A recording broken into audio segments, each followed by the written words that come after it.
Namen tega prispevka danes je v bistvu na videz zelo preprost, je predstaviti, bomo rekli, se mi zdi osrednjo tezo, Andersovo tezo v teh njegovih analitikah metamorfoz duševnosti, kot on pravi, v tehnični dobi. Ampak ker je ta konferenca po mojem vedenju prvi tak javni poizkus večji, da bi aktualizirali delo tega spregledanega misleca 20. stoletja, bi tudi jaz poskušal reči nekaj besed za začetek o tem, kdo je bil Günther Anders, še posebej zato, kot je omenil Srečko, ker je njegovo biografija, dobesedno njegovo delo, neločljivo od njegove biografije. Spravi, tipična figura 20. stoletja, ne samo, da je priča, ampak na lastni koži doživi Prvo svetovno vojno, vzpon nacizma, antisemitizem, begunstvo, egzil, brezdržavljanskost v ZDA, preganjanje zaradi makartizma in povratek nazaj v Evropo, vidi sledi atomskega uničenja in še po mojem bi lahko našteval. Mnogi interpreti uporabljajo oznako outsider in jaz mislim, da ta drži. Ni samo outsider v identitetnem smislu ali pa v temu, da ni pripadal nobeni filozofski šoli, ampak tudi v temu, da ni bil na akademiji. Skratka, jaz enako vidim, da je njegova način mišljenja in pisanja bistveno formira tistih 14-15 let egzila v ZDA, enako kot njegovi kolegi Adorno, Arendt, Marcuse, Horkheimer ali pa Strauss, podobno kot oni emigrirajo v ZDA, tam dobijo mesta na univerzi in zaslovijo. Anders ni našel mesta na univerzi in kasneje po povratku v Evropo ga tudi ni več iskal. Se pravi, ta njegova intelektualna formacija, kot smo prej slišali, ne najde nekega mesta v podobnem redu, ne? Med recimo sebi enakimi. Nasprotno, Anders kot prekerni delavec v proizvodni in še marsikje drugje pristane v tistem najbolj propulzivnem delu ameriške družbe, kjer pravzaprav vladajo druge dinamike, tehnična učinkovitost, produktivnost, hiperrealnost, znotraj katerih vsak klasično izobražen človek postane preprosto neadekvaten.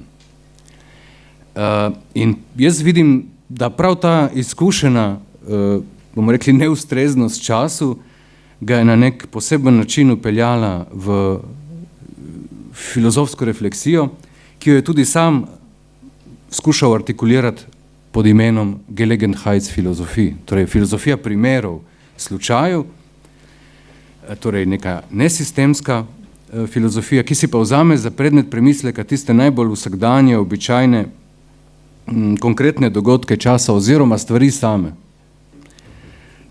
ki vznemirjajo bodisi svojo pojavnostjo, bodisi svojo absurdnostjo, ampak so vseeno tiste, ki poženejo mišljenje in lahko vodijo k odkrivanju nekih bistvenih potez današnjosti.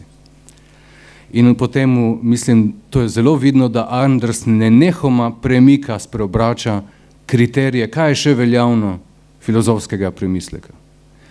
In njegov opus pokaže, da je, seveda v večini še nepreveden opus, trenutno vodimo anglosaški svet, pokaže, da je v odpiranju filozofske refleksije modernega vojskovanja, jedrske kataklizme, televizije, vesoljskih poletov pred svojim časom in njegovimi sodobniki. Ta njegova odločitev, ki postane definitivna, ker ni vedno, obstaja neka ambivalenca, ne, v 50-ih, da ne vstopi na univerzo, kljub povabilu, je povezana s tem tudi, tako se da razumeti, s tem, da ohrani neodvisnost za praktično delovanje, za politično delovanje.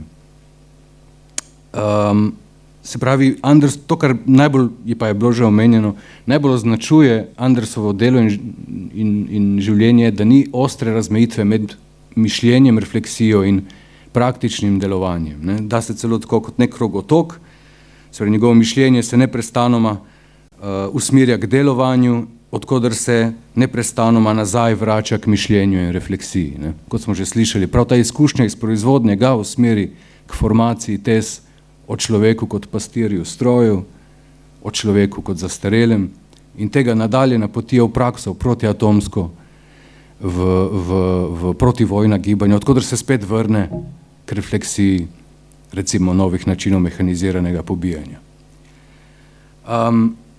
Ta spoj tega obojega, ki ni običajen, se vidi na več mestih, ampak najlepše na eni točki, kjer Anders, tako kot je rad počel, sprevrača ali pa aktualizira ali pa nadaljuje v neke tiste močne mesta v tradiciji filozofije, to je ta slavna 11. Marxova teza o Feuerbachu. In takole pravi. Spreminjati svet ne zadostuje. Tako in tako to že počnemo in v veliki meri se to spreminjanje dogaja celo brez našega sodelovanja. Naša naloga je svet tudi interpretirati in to prav zato, da spremenimo to spreminjanje, zato da se svet ne bi spreminjal brez nas, zato da se ne bi spremenil v svet brez nas.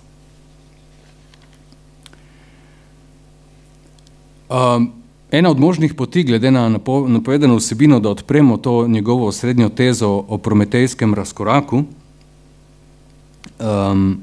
je s pomočjo neke njegove filozofsko-historične redefinicije treh industrijskih revolucij. Spravi, namesto te običajne definicije, ki pravi, katera pogonska energija revolucionira industrijske procese, Anders postavi drugi kriterij raziskovanja, ki temelji na spremenjenem položaju človeka v razmerju do ustvarjenega sveta. In že prva industrijska revolucija, ko stroji začnejo proizvajati stroje, ko je udeležba človeka, ki je udeležen samo še na začetku in na koncu tega procesa, toliko zmanjša, skratka naznanja tendenco, ki je usmerjena k proizvajanju nečesa, kar lahko funkcionira brez nas in namesto nas, skratka k proizvajanju lastne človeške pogrešljivosti. In če tudi je človek udeležen vmes, ni več kot homo faber, ampak se tu zdaj razmere zaobrne, se pravi, instrument ni več podaljšek ekstenzija človeka, ampak je človek postal ekstenzija instrumenta. In tej obrati spadajo, so deli izpeljav Andersovih izhodišč, ki so, seveda, brez da bi slišali izpeljave, kratko malo, skoraj da nezaslišani, skratka njegovo izhodišče je, da je tehnika postala subjekt zgodovine in da je človek samo še sozgodovinski. To pomeni v drugem oziru, da je triumf sveta aparatov, tega ne več sveta, ki je postal vse ostalo aparatov, vidna takrat, ko se briše razlika med tem, kaj je producirano tehnično in tem, kaj je rezultat, recimo, delovanja. Druga industrijska revolucija že jasneje kaže te elemente razkoraka, recimo, naprimer, takrat, ko se produkcijski potenciali s pomočjo tehnologije toliko povečajo, da postanejo večji od človeških potreb. In gledano iz vidika teh potencialov postanejo človeške potrebe naenkrat drugega reda in sicer deficitarne, pomanjkljive, nezadostne. In iz tega vidika razumljivo nastopijo celo nove vrste industrije, ki ne proizvajajo ničesar drugega, nič materialnega, ampak samo skušajo preseči to človekovo po naravi zamejeno in iz vidika produkcije vedno sramotno majhno lakoto po izdelkih. To je recimo en tak moment naše potrošniške konzumeristične kulture. Spravi, ta krogotok, to umetno proizvajanje potreb in želja, da se potem, ki služi proizvajanju človeka potreb in želja, ki s potrošnjo, likvidacijo teh izdelkov ponovno spet služi nadaljevanju te produkcije, Anders spet v tej obratu perspektive, ko pogleda iz smeri ustvarjenega in njegovih zahtev, interpretira, da ne gre toliko za to, da bi človek rabil izdelke, ampak morda še bolj za to, da izdelki rabijo človeka z več apetita. Ampak šele tretja industrijska revolucija, torej ta moment, ki smo ga danes že slišali, ko lahko sproduciramo procese, ki se v naravi ne bi nikdar zgodili sami od sebe, ki niso zamejeni v času in prostoru, skratka, ko lahko sproduciramo tudi svoj lasten konec, polno razgrne prometejski razkorak. In njegova vsebina je ta, Značilnost današnjih ljudi se kaže v nezmožnosti, da bi z domišljijo, zaznavanjem, čustvovanjem, celo jezikom dohajali to, kar smo zmožni tehnično spočenjati. Anders pravi, da smo postali utopisti obrnjeni na glavo. Se pravi, ne znamo si več imaginirati to, kar lahko sproduciramo. In torej, tolikšen preobrat, ki po njemu zahteva več novejših definicij, antropoloških definicij, ena od njih je pritlikavi titani, torej zmožni producirati predimenzionirane titanske učinke, ampak ki stojijo pred nami in so za nas nepredstavljivi. V tem primeru gre še naprej proti dobesedno predmetnemu svetu, za katerega pravi, da je tudi ta postal, torej tisto najbolj oprijemljivo, da je postal varljiv, ker nam sama pojavnost predmetov, tehničnih instrumentov ne kaže več njihovega bistva oziroma njihove dejanske potencialnosti. Tako on pravi, da se kažejo manj, kot so dejansko. In seveda našteva številne primere. Jedrska centrala izgleda bolj podobna je nekemu arhitekturnemu spomeniku sredi travnikov in živine na paši. Televizija je kos pohištva. Mi bi lahko rekli, da so naše digitalne naprave, da se nam kažejo tako, kot jih poimenujemo, kot telefoni, kot računalniki, pa to zdavnaj več niso. Skratka, pojavnost predmetov celo nam ne daje nobene neprijemljive predstave, česa so zmožni. In zdaj prihaja ta ključni poudarek. Za Andersa se to neskladje povečuje za orjaško ceno, ker namreč nastaja vrzel med različnimi človeškimi zmožnostmi. Najbolj izrazito med tem, kaj lahko produciramo in si predstavljamo, ampak tudi med početjem in čutenjem, znanjem, odgovornostjo, produkcijo, uporabo, uničenjem, konstruiranjem in ne nazadnje v podlagi celo med človeškim telesom in produciranim instrumentom. In zdaj vse te zmožnosti bivajo skupaj, ampak v popolnem neredu, dohajajoč v poskusu dohajati ena drugo ali pa tudi to več ne. In te stari notranji antagonizmi, te skušnjave med telesom in dušo ali pa antagonizmi med dolžnostjo in ugodjem, ki so še garantirali neko minimalno, bomo rekli, garancijo neke identitete, so pa Andersu stvar preteklosti, ker namreč s tem položajem moč reči, da se je individuum razletel, da je postal dividuum, razdeljen. Bom prebral en košček, ker je to navezano na nadaljevanje. Zmožnosti so se oddaljile ena od druge in se ne vidijo več. S tem, ko se ne vidijo, ne pridejo več v stik in glede na to, da niso več v stiku, si tudi ne škodujejo več. Skratka, človek kot tak ne obstaja več, ampak obstaja samo po ločenih straneh. Na eni strani tisti, ki deluje in proizvaja, in na drugi strani tisti, ki čustvuje. In samo ti specializirani fragmenti ljudi imajo neko realnost. To, kar nas je navdajalo z grozo 10 let nazaj, dejstvo, da je isti človek lahko bil zaposlen v uničevalnem taborišču in hkrati dober družinski oče, da se ta dva fragmenta nista več vzajemno ovirala, saj se tudi nista več poznala, ta grozljiva nedolžnost grozljivega ni več osamljen primer. Anders tu na glas zelo močno odpre izjemno pomembno vprašanje našega časa in to so sami pogoji etike v tehnični dobi. Namreč on v mnogih delih na podlagi tega razkoraka dokazuje prav to strukturno skladnost med sodobnimi množičnimi zločini in totalitarnostjo tehnike. Naprimer, to sistematično razstavljanje smotra dejavnosti vidi že v zelo slavljeni tayloristični revoluciji, ki je enormno povečala naše produktivne potencijale, ki pa je hkrati s to tehnično poddelitvijo dela v posamezne operacije dejavnost dela dejansko reducirala na golo početje, na opravljanje posameznih nalog v verigi drugih nalog. In ta posredovanost, ta medialiteta, ki je po Andersu postala splošen princip, je povzročila tudi izgubo interesa za celoto, za končne učinke, do take mere, da jih sploh več ne jemljemo za svoje. In Potem takem današnja alienacija je dosti bolj fundamentalna, kot je to zatrjevala recimo klasična marksistična kritika, se ne gre samo za vprašanje lastništva nad produkcijskimi sredstvi, ampak za nekaj še bolj prvotnega, in to je za vprašanje izgubljenega lastništva nad cilji naše produkcije oziroma kar početja uopće. In tisti trenutek, ko si o ciljih več ne moremo ustvariti predstave ali pa nimamo tudi več interesa, ne moremo več govoriti o dejavnostih, kot so delo, proizvajanje, delovanje, ampak samo še pridobijo neko novo obliko, ki jo Anders poimenuje, da to gre za konformno kolaboriranje. In ki je izjemno pomembno, ker namreč ravno znotraj te tehnične posredovanosti množični zločini zlahka izgubijo značaj zločinov in ohranijo značaj dela.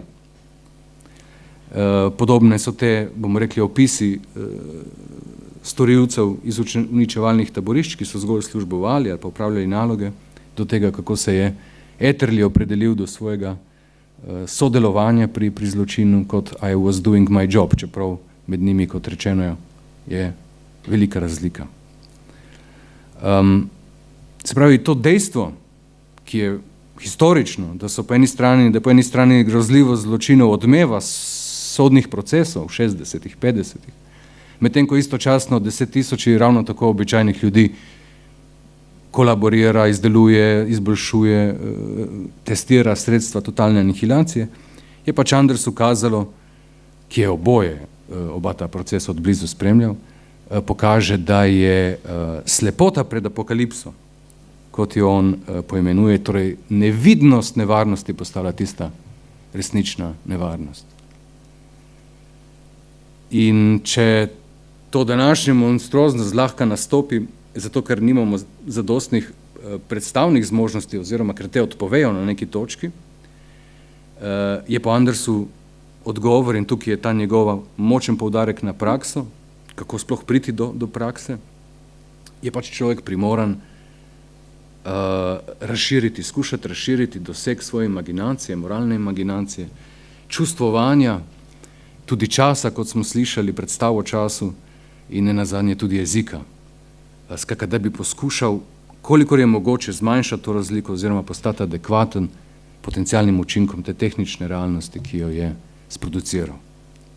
In se pravi, ponovim, tudi Andersovo pisanje sledi temu poskusu, zasleduje različne poti predstavljivosti, se pravi, poslužuje se metode pretiravanja, da bi v ekspoziciji fenomenov, ker bi sicer ti kot supraliminalni ostali nejasni, zaprti, ali pa do bolj literarnih oblik, recimo skuša vizualizirati v besedi in sliki posledice kataklizme, do tega, da personalizira žrtve in storilce, kar smo tudi že slišali prej.